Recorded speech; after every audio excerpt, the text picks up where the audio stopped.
made their noise, and Texas Tech basketball took care of business, sweeping Texas and Mark Adams' first season. We're going to talk about what happened in the game and what it means going forward. Coming up on today's Locked On Texas Tech. You are Locked On Texas Tech, your daily podcast on the Texas Tech Red Raiders, part of the Locked On Podcast Network, your team every day.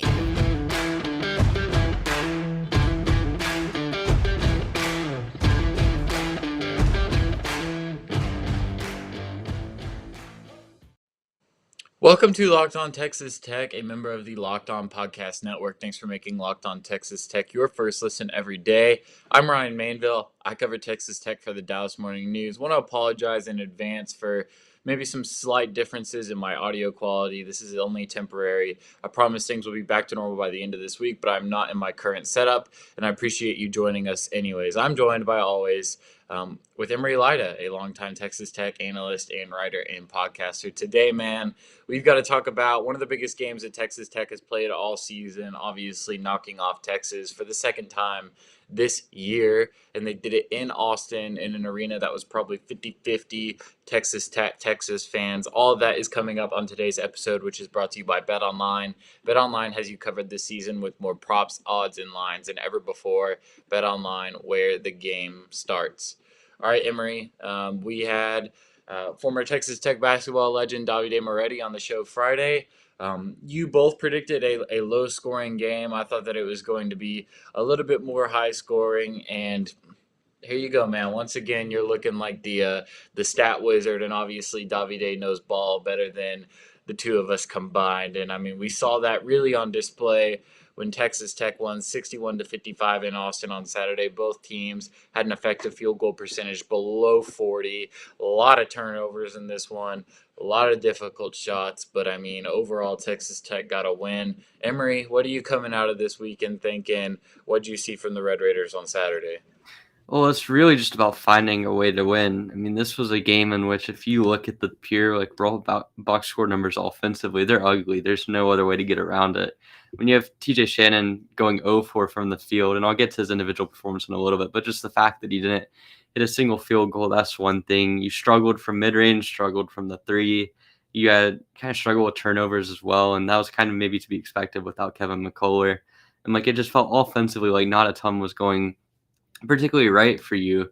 And yet, with that said, they were still able to make it a pretty competitive game in the first half and withhold a couple of big Texas punches. And that was the biggest thing. In Lubbock, it would have been hard for UT to be able to stream any sort of run together because of just how crazy the Tech environment was there. But in this game, even though I still think Tech had a remarkable showing and you had at least 45 to 50% of the crowd being Red Raiders, you still had kind of a somewhat of a comforting environment for UT.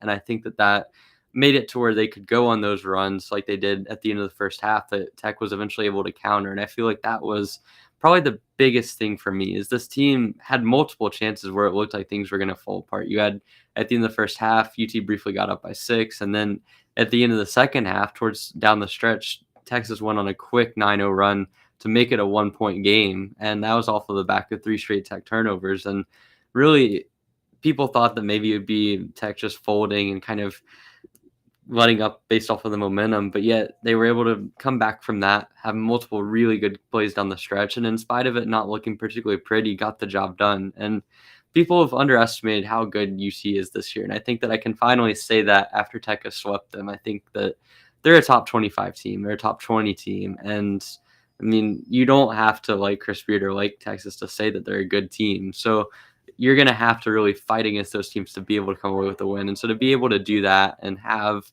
it come on the road, be able to sweep the series, it's a great feeling. And I think that it just shows just how tough this team is, because when things aren't going well offensively and when really even the individual players are kind of struggling, you can still expect an effort that's going to be there 100% of the time.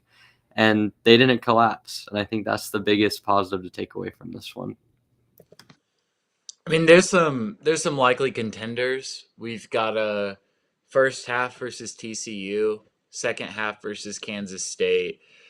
I really thought the first half against Texas might have been one of the worst halves of Texas Tech basketball I've watched all season. I mean, for Texas Tech to go into halftime with this game tied truly felt like nothing more than a mere miracle. Now, here's why. It was probably definitively the worst half that they've played offensively all season. Now, defensively, their defense kept them in it, man, and their defense really played well, except for on Andrew Jones and Courtney Ramey. Emery and I are both smiling right now because there's a co-host on our show right now. You've got to figure out who it is. You got to go to our YouTube to figure out who it is. But Texas Tech's defense, man, they kept them in it despite the really, really bad first half offensively, what I felt like. I mean, for Clarence Nadolny to be leading you in shots attempted, especially with the quality of shots that he was getting in that first half, it really did not feel like you were in a great situation on offense. Yeah, I just want to say that Clarence being able to go into the half taking 6 shots and somehow Tech was in the game and tied. Like, I did not expect him to have that kind of impact offensively. And I mean, I've got to give credit to Davide here because he said that this would be a game that Clarence really stepped up in, and he was right. I mean, certainly I've been in favor of Clarence pretty much the whole year and dating back even before then, but I did not expect him to have that sort of offensive impact. And the way he was able to really just sort of overcome, to me, a little bit of an over-aggressive first half. And I mean, in spite of that, I don't think it was just down to him. I think offensively in general, Tech really struggled to kind of control the ball effectively in the first half. The ball was sticking some. You only had 3 assists at the break. And some of the decision-making on drives were really questionable. I mean, that was one of the things that I thought really needed to get cleaned up. And thankfully, I think it did to a pretty good degree. But certainly in the first half, I wouldn't say it was the worst because I think we saw in Lawrence that Tech, again, similar story actually, came into half only down 6, and yet it felt like that was just an absolute disaster of a half. And then you had other halves that could be up in contention. You mentioned the first half against TCU, second half against Kansas State. I'd say second half against Oklahoma was pretty rough as well.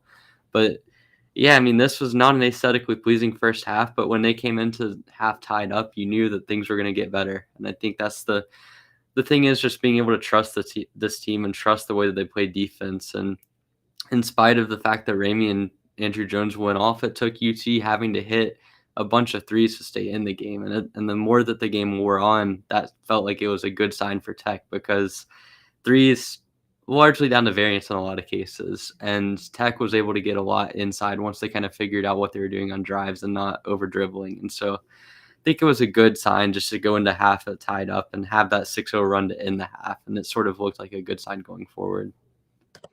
Do you have the box score open in front of you? Not directly in front of me, but it's within like a click or two.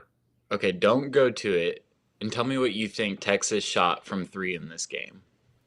8 of 26. They shot 8 of 26, yeah. I mean, dude, they felt quietly good in this one. Like, Andrew Jones was really good, but Courtney Ramey going 1 of 5 does not feel like a thing that happened. Jace Febris going 2 of 7 did not feel like a thing that happened. I mean, we're sitting here and we're talking about the variance of 3-pointers, and I feel like this just truly illuminates that point. That in Texas Tech scenario, for it to be feeling like you're having a complete breakdown defensively at times and to still be holding a team to 8 of 26 shooting, it's just remarkable, man. And like you mentioned it, a lot of it is variance. I thought Texas Tech could have done a better job on their rotations in the first half at least. I thought that guys were getting open way too easily. The quality of shots were there for Texas. There's no doubt about that. Credit to them for creating those looks, especially with guys like Jones and Febris that are putting the ball on the floor. There were a lot of Texas Tech players leaving their feet in this one, a lot more than I'm accustomed to. But I mean, for you to go into the half tied, it just really felt like a big win for Texas Tech. And I mean, you mentioned that Kansas game. That's a really, really good shout because I think I tweeted like with 2 minutes left, like there's no chance that this isn't the most like least competitive 6-point game I've ever watched. And Texas Tech kept themselves in this one. I don't think this was ever a game that I was watching and I was like, this is not a competitive contest. But man, for Texas Tech to go into the half down or tied felt like a huge win for them.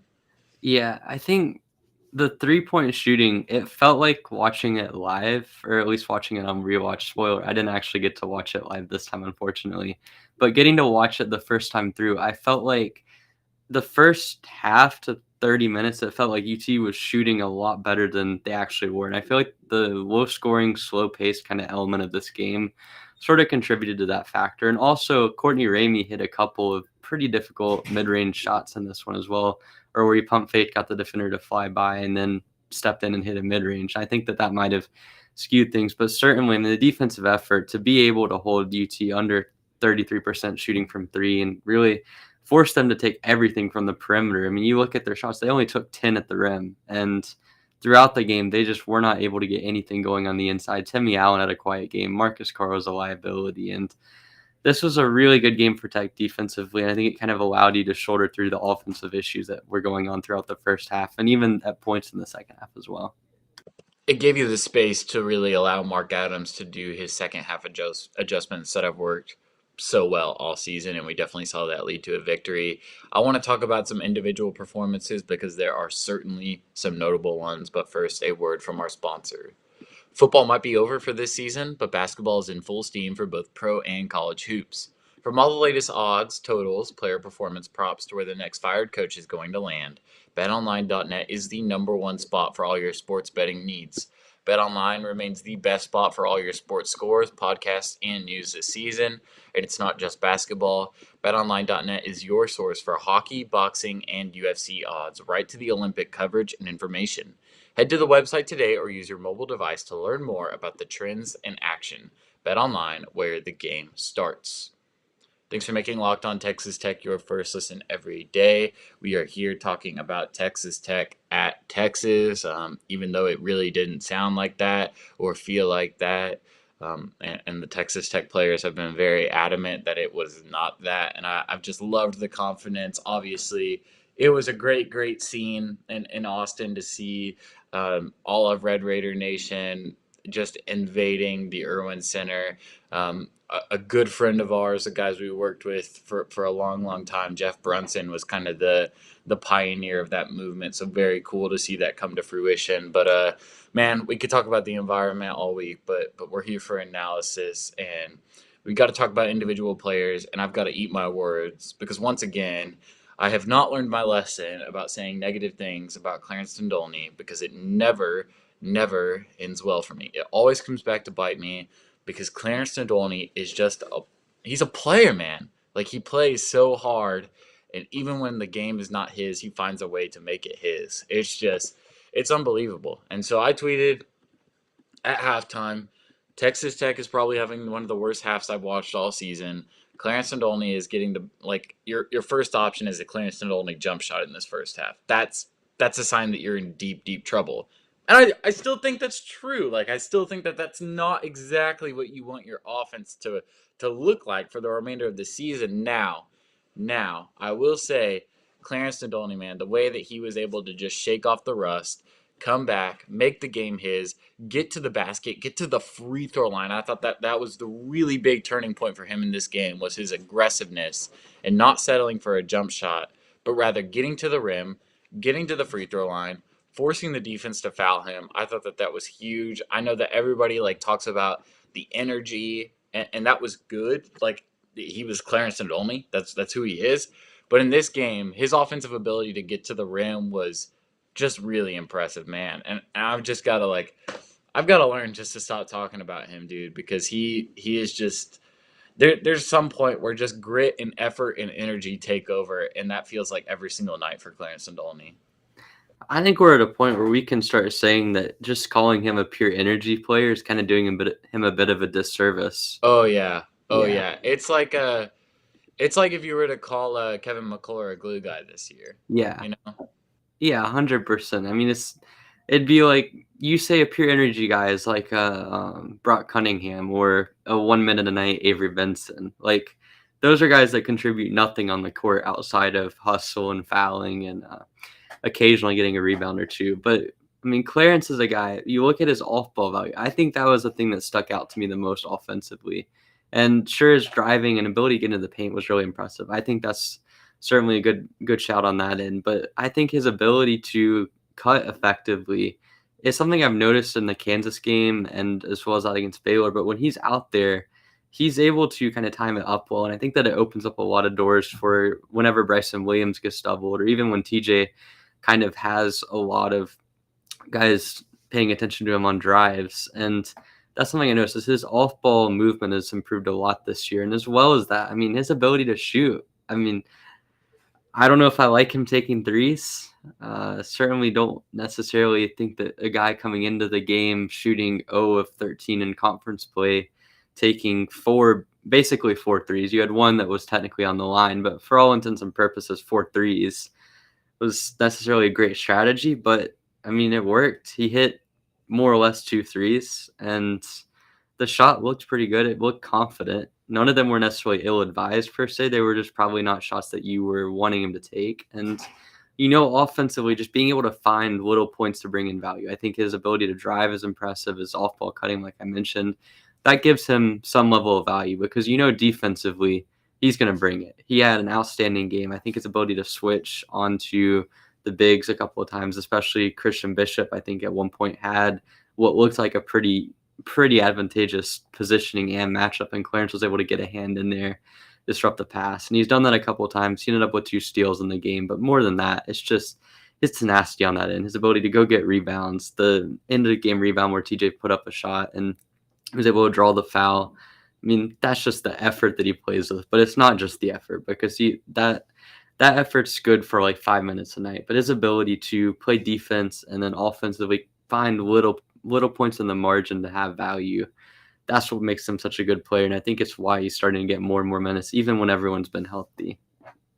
Yeah, Clarence Nadolny, hands down player of the game for me. I thought his ability to bounce back in that second half, really get to the free throw line and just doing what he's always done on defense was just remarkable, man. 2 other guys that came really, really close in consideration for me. Obviously, got to talk about Bryson Williams, who led Texas Tech in scoring in this game with 17 points. Also had 7 boards, 3 coming on the offensive end. 5 of 6 from the free throw line, just took 1 3. That's actually something that I'm starting to notice a little bit. He's really moving away from the high usage 3-point shots. He hasn't taken more than 2 in a game since he was in Morgantown. So really, really interested to see what's happening there. But I thought Bryson Williams just did what he did. He provided reliable offense. He got the ball in the basket. He took the ball to the post, and he created easy shots for himself. I mean, he is who he is at this point. He's a remarkable offensive player. One of my favorite Texas Tech players to watch this season. And then I'd be remiss if I didn't talk about Marcus Santos-Silva and his play in this game. Finished with 6 points. Thought he took a couple of really, really good hook shots. That's kind of becoming something that he's really developed a good touch on. I'm actually wondering if Williams hasn't worked with him a little bit on that and shown him some of his moves, because that's not something that I remember seeing Santos Silva do a ton last year. Obviously, he was good around the rim, but feels like he's just developed this touch hook that's really, really nice. Had 8 boards, really, really made a difference there.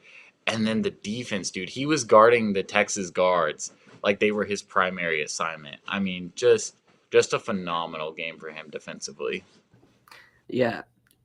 Santos Silva this year, last year we saw some flashes of that switchability, but at the same time, you also had games where he really kind of struggled on that. I mean, I look at the Baylor game in Lubbock last year is probably the one instance where you really saw where they kind of got cooked with him at the 5, and Baylor kind of exploited those switches. And then also in the tournament against Arkansas.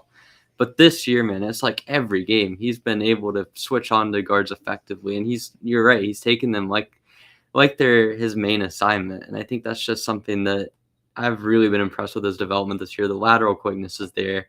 Like you mentioned, the hook shots coming along. He's a lot more efficient from the inside than he's been in years past. And for me, Santos Silva has been really a constant presence these last couple of weeks. And he'll get overshadowed by what Bryson Williams does. And certainly doesn't necessarily have the peaks of like an O'Banner or the flashiness of like a Bacho in terms of his like versatility. But man, he's just a solid big that can switch on to guys, plays really good and sound team defense. And you add in the contributions of someone like TJ Shannon, who really didn't hit a single shot, and yet I still think was a pretty big positive in this game. And really, I mean, Tech didn't have that many guys that didn't contribute in some way. O'Banner had a nice 3 and generally was, again, active on the boards. Malik Wilson's defense, I thought, took a real big step up throughout the game. Davion Warren had kind of a rough game offensively fitting in, and Austin Arms as well kind of struggled with turnovers, but those guys were still active defensively. So it was a total team effort. And I think Santos-Silva, Williams, and Nadolny were probably the 3 biggest standouts, but also I'm just impressed and continue to be impressed with what TJ's been able to do as a playmaker. I think that development that these last few games has been really remarkable to see, because it's something that when he first came back from injury, I thought he really struggled with. And now we're seeing, even if the assist numbers don't really tell the whole story, he's making multiple high-level passes a game, and not just like easy, like out of the pick and roll, but in general, just finding skip pass opportunities, kind of taking advantage of high leverage situations. Like, they're high-level reads that he's making, and that really bodes well for Tech going forward. Yeah, I mean, led Texas Tech in assists in this game, even if you don't want to talk about the numbers, even if the numbers don't look great. And I know that we've both been adamant about like reminding each other and everyone else that assists are a two-person stat. And I mean, even so, he led Texas Tech in assists in this game. I thought he was really aggressive, also led them in free throw attempts. And the 0 for 7 from the field is something that you've got to monitor, you've got to look at. But I thought overall in this game, he was a noticeable difference maker, and I just think that he continues to provide value for Texas Tech even when the shot isn't going in. I want to talk about what this means going forward because I think it's really important. First, another word from our sponsors. This is the time of year that I've pretty much given up on all my New Year's resolutions, but not this year. I'm sticking to my resolution to eat right thanks to Built Bar. It almost feels like it's not a resolution because I actually enjoy eating Built Bar products. Have you tried the Puffs? If you haven't, you're missing out on one of Built Bar's best tasting bars. Puffs are the first ever protein infused marshmallow. They're not just a protein bar, they are a treat. And they're covered in 100% real chocolate. Puffs are a fan favorite with some incredible flavors like churro, coconut marshmallow, banana cream pie. These are going to be your new favorite. They are low in calorie, high in protein. You should replace your favorite candy bars with these. They are better. Go to built.com and scroll down to the macros chart. You're going to be blown away. They are high in protein, low in calorie, high in fiber, low in carbs. Go to built.com today to get your hands on some. Texas versus Texas Tech. You and I, Emery, we were both pretty adamant about the fact that we thought that Texas Tech was going to win this game. We were not super confident that this would be a blowout win by any stretch. I think we both expected a fight, and that's what we got. We got a big time fight, but I remember a couple of episodes. I was actually after the Baylor win. We were looking out at the rest of the season and predicting what Texas Tech would go in their remaining 5 games. And I mean, looking at the slate, we can look at it again. You had a road game against UT, which you just won by 6 points. You've got a home game against OU. You go to Fort Worth to play TCU. You come back home to play K-State, and then you finish your season in Stillwater. Is there like, oh man, I know that this is such an unanswerable question, but I'm going to ask it anyways. What are the chances Texas Tech wins out?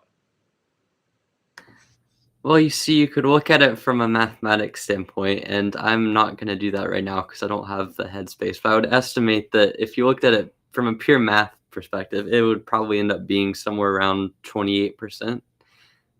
Just because you have multiple games where you're going to be 8 to 10 point favorites and then a couple of road games. But I think the odds are better than that. I think you're looking at 35 to 40% chance that Tech wins out. I mean, you're talking about a team that has been on rails at home, haven't even come close to losing a game there. I mean, only one game decided by single digits the entire year, and that was against Kansas, a game that you were in control for most of the game. And the home opponents, while you lost to both Kansas State and OU, I think both of those games were kind of examples of variance. Certainly the K-State game being off of 4 games in 7 days was going to be rough, and the OU game took a remarkable performance by Moja Gibson. So those 2 games I feel pretty confident about. TCU game, I think, is a little bit concerning because TCU is a team that's going to have a lot of motivation to try to stack one more big win on their resume. But also Tech has been able to travel really well this year. And I think that the fans are going to show out in Fort Worth and make it closer to a neutral site game than an actual home game for TCU. And then Oklahoma State is probably the biggest concern for me because that's a team that literally has nothing to lose. It's their last game of the season. They're going to try to end on a high, but certainly, I mean, in theory, you should be able to win all 4 games. They're far from your hardest games on the schedule. I would even say if you were to rank all of Tech's games coming into conference season 1 through 18, I would say 3 of those 4 games would end up being in the bottom half of the slate in terms of difficulty, with the Oklahoma State game probably being like right around that 8th or 9th line. So it's all manageable, but at the end of the day, it would not surprise me if Tech dropped one of them, even if they're favored in every single remaining game. Yeah, they are favored right now in every remaining game by analytics, just prediction metrics. We like T rank right now. Bart's got Texas Tech at about an 8.5 point favorite against OU in Lubbock, which is actually pretty surprising to me. Got Tech as a 3 point favorite in Fort Worth against TCU, a 10.5 point favorite against Kansas State at home, and then a 2.5 point favorite in Stillwater. So as you mentioned, it looks like the analytics are backing up your claim that Oklahoma State still might be the most dangerous team remaining on the schedule. And I think that's a fair pick. I know that this is becoming like a shtick for me, but I am worried about TCU. I think you've got to approach that one mentally focused. You got to make sure that you show up for that game. It's a Saturday. I don't know what time they're playing actually, but Saturday game. It's a night game. Okay, so that helps. I think Saturday night game in Fort Worth. Fans have been pretty good in TCU all season. You know that a lot of Red Raiders will be there, as they always are in Fort Worth. I think that's the game to watch right now. But if I were to just put it out on the table and say how I feel about it right now, I think the chances are good. I think they're good that you win out. I think that I could see Texas Tech winning all of these games, and I could also see a scenario where they lose every single one of these games. I don't think it's likely. But there's a scenario where they do. I don't think it's likely at all. I would put the chances at like 2%. But all I'm saying is anything could happen in the Big 12. I don't think that will happen. I just see a scenario where it could. When was the last time that Tech lost 4 games in a row? Billy Gillespie era? Way, way, way more recent than that. It's 1920 into season? Nah, actually, you're right on that. It was 4 straight games from Oklahoma game in Chesapeake Arena to that game. That one was a pain to watch. But yeah, I was bringing up the Keenan Evans injury. That was the one that I had off the top of my head. But certainly, the odds of them losing all 4 games in a row are very slim minimal. to none. Yeah, slim to none. I think there's an avenue where I think you could split the 4. I think worst case you're looking at maybe 1 and 3 if everything goes wrong. But this team's had so much consistency throughout the season, especially at home, that it would take a disaster to go completely winless. I think it's far more likely that Tech wins all 4 in relatively comfortable fashion. And certainly these are all teams that you can win against on paper. The one thing I will say is that all 4 of them have motivation at this point that is really, really important, because for Oklahoma, this game on Tuesday night is going to be kind of a do or die situation. They lose one of their last chances to get a Q1A win, and also lose probably their spot in the bracket as of today. You look at the Kansas State game, they're fighting for their lives as well. TCU is a little bit more comfortable in the bubble, but certainly not in a great spot in terms of seeding. You're looking at a team that if they lose a couple more games, they could be in the first 4. And then obviously, like I mentioned, Oklahoma State is their last game of the year. So you're going to be going against teams that have either nothing to lose or extremely desperate. So it's going to be tough, but at the same time, I was almost spot on with the 28%. It's actually 27.8% mathematically that they went out. And I don't know. I feel like I would put it closer to 35%. I think that if I had to give a record right now, I would say 3-1, but certainly the resilience that you showed in Austin, it's a good sign going forward. And I think that the last couple of weeks, being able to beat Baylor at home, one of the best teams in the country, even though they were a little bit shorthanded, being able to beat Texas on the road and kind of avoid the letdown of playing in Austin with all the pressure going on, and even coming back against TCU, all three of those last three games have showed a lot of mental resilience and a lot of pure strength from this team. So maybe I'm overconfident, but I really can't see a way that this goes all that bad for Tech, regardless of how they're playing offensively or defensively. Yeah, I don't think we see something good too south. Obviously, again, don't think it's even probable that it happens, but it's a Big 12. It's madness, but I do think that Texas Tech is in really, really good position here. Not super worried about Oklahoma at home, which kind of makes me like cringe a little bit, just because Oklahoma just really took care of We're business. Moser, man. I know, but no Harkless now. He's done for Yeah. the year. I feel like that's a huge loss for them. Texas Tech has just absolutely eliminated big men from games this season. Kansas State is a little snappy. I think that game being in Lubbock is a big boost to you. And then TCU and Oklahoma State on the road, which are two teams that have nothing to lose, as you mentioned. So I think if I were to put like a coin on it right now, other than TCU, the game I'm most worried about is probably that Kansas State one. Although, like, I think that it's all pretty lower tier for me right now. What do you got outside of that Oklahoma State game? Do you agree or disagree? I think I'd put Oklahoma as the second most likely team. I think the thing that worries about me with Oklahoma is simply that Porter Moser is probably the best coach you've got left on the schedule, and they did a brilliant job defensively in that first game. I'll also say the one thing that really kind of comforts me about the Kansas State game is K-State has not beaten Tech in Lubbock since the second year of Tubby Smith's era here.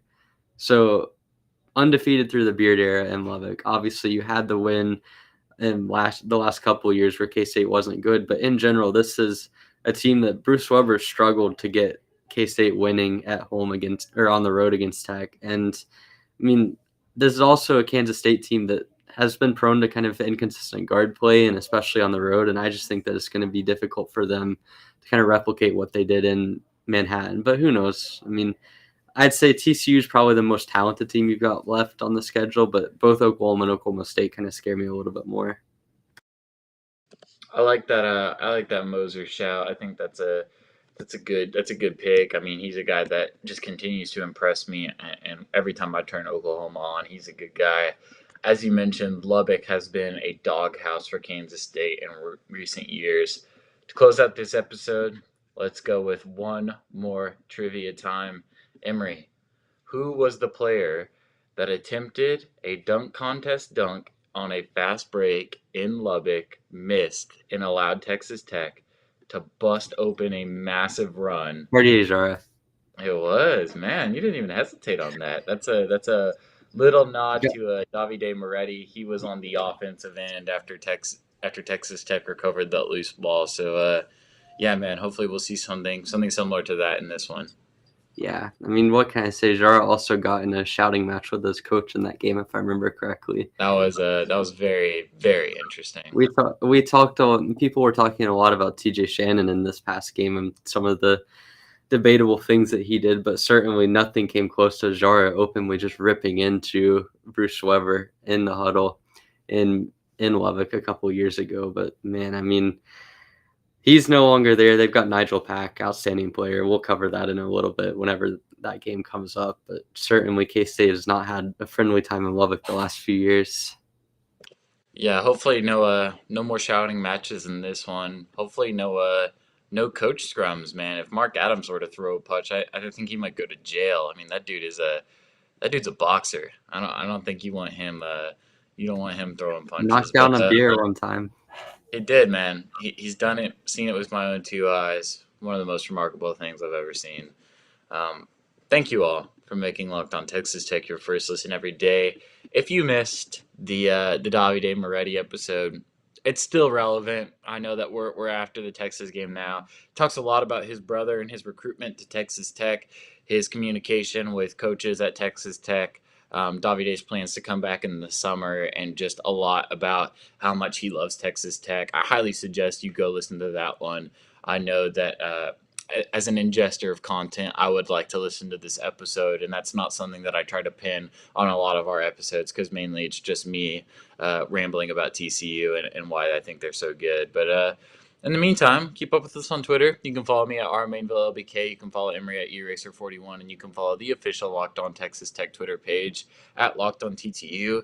Be sure to subscribe to us on YouTube if you have not already. Gets you a little behind the scenes process of what happens whenever we're actually recording on an episode, and my dog wants some pets, and it's a great time, and you can see my dog. So make sure that you subscribe to us on YouTube, and then come back tomorrow. Thanks for making Locked On Texas Tech your first listen every day. Now make your second listen Locked On NFL Draft. Ryan Tracy and former NFL cornerback Eric Crocker bring the NFL Draft to life every day with insight and analysis on college football prospects and NFL front offices. It's free and available wherever you get podcasts, just like us. Thanks for joining us, and we will see you tomorrow.